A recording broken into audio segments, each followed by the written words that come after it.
Everybody,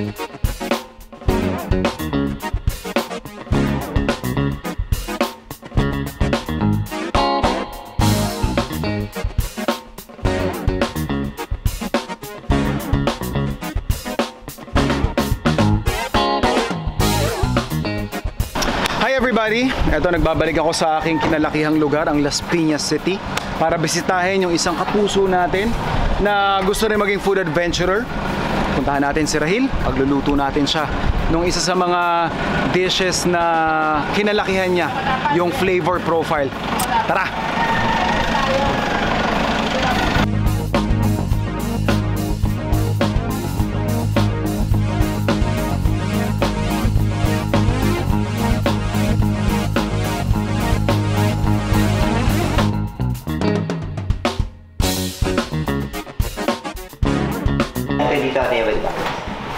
Okay, kahit nga dyan, okay lang sa iba. Oo.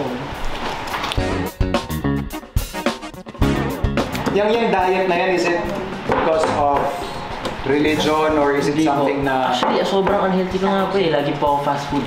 Na this January talaga ako tumigil. Promise myself, huwag muna.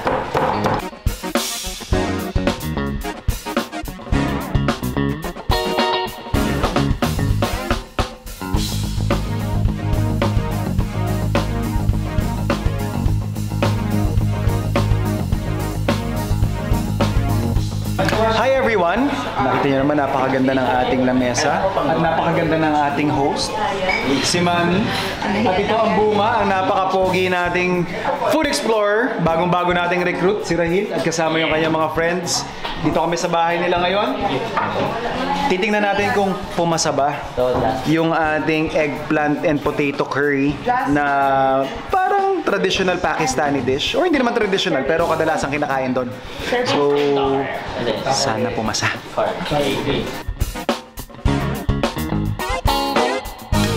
As a professional chef, kailangan kong malaman kung... Kasi hindi pa po ako nakakatikim ng authentic eh.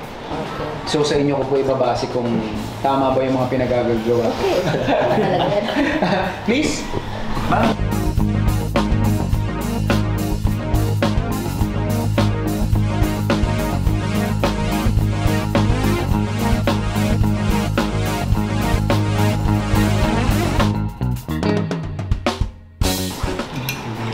Masarap.